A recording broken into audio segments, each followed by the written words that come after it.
Live times. वहीं Donald Trump के एक बयान से पूरे यूरोप में खलबली मची हुई है। यूरोप के कई छोटे देश टेंशन में हैं। ये टेंशन इसलिए है क्योंकि ट्रंप नेटो से बाहर निकलना चाहते हैं।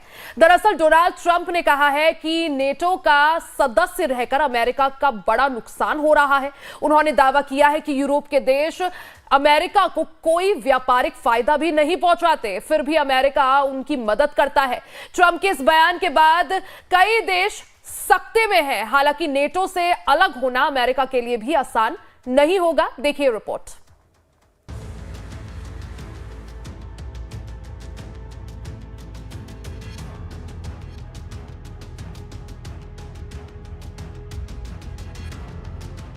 क्या दुनिया का सबसे ताकतवर सुरक्षा संगठन नाटो खत्म हो जाएगा? क्या नाटो का वजूद नहीं बचेगा? ये सवाल इसलिए क्योंकि अमेरिका इस ताकतवर सिक्योरिटी संगठन से बाहर निकल सकता है। अमेरिका के प्रेसिडेंट इलेक्ट डोनाल्ड ट्रंप ने कहा है कि वो नाटो से बाहर निकलने पर गंभीरता से विचार करेंगे। NATO's taken advantage of us because we were look, two things.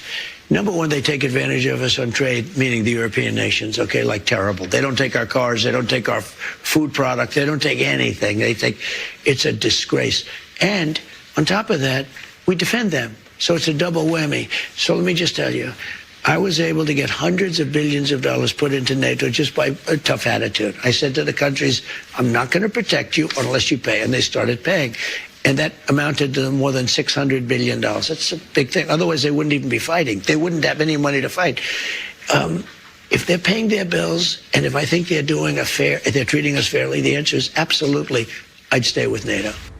Trump का कहना है कि नाटो देश न तो अमेरिका में बने सामान खरीदते हैं, न ही अमेरिका को कोई सहयोग देते हैं। इसलिए अमेरिका नाटो से बाहर निकल सकता है। नाटो की स्थापना 4 अप्रैल 1900 को की गई थी। इसका हेड ऑफिस बेल्जियम के ब्रुसेल्स में है। बेल्जियम, कनाडा, नीदरलैंड्स, फ्रांस और डेनमार्क नाटो के शुरुआती सदस्य हैं। आइसलैंड, नॉर्वे, लग्जमबर्ग, पुर्तगाल, ब्रिटेन और अमेरिका भी नाटो के संस्थापक सदस्य हैं। अब नाटो में 32 सदस्य देश हैं, जिनमें जर्मनी, पोलैंड, स्पेन और बुल्गारिया भी शामिल हैं। दरअसल ट्रंप ने नाटो से हटने की बात इसलिए कही क्योंकि नाटो का मोटा खर्च अमेरिका के ही कंधों पर है और नाटो के दूसरे सदस्य देश इस संगठन में सहयोग के मामले में बेहद पीछे हैं। नाटो का 70% खर्च अमेरिका ही उठाता है।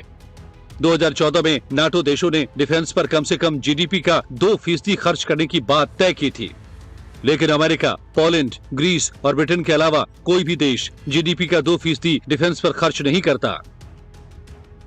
नाटो से जुड़े होने के चलते अमेरिका और यूरोप के नाटो सदस्य देश हमेशा सुरक्षा को लेकर निश्चिंत रहे हैं।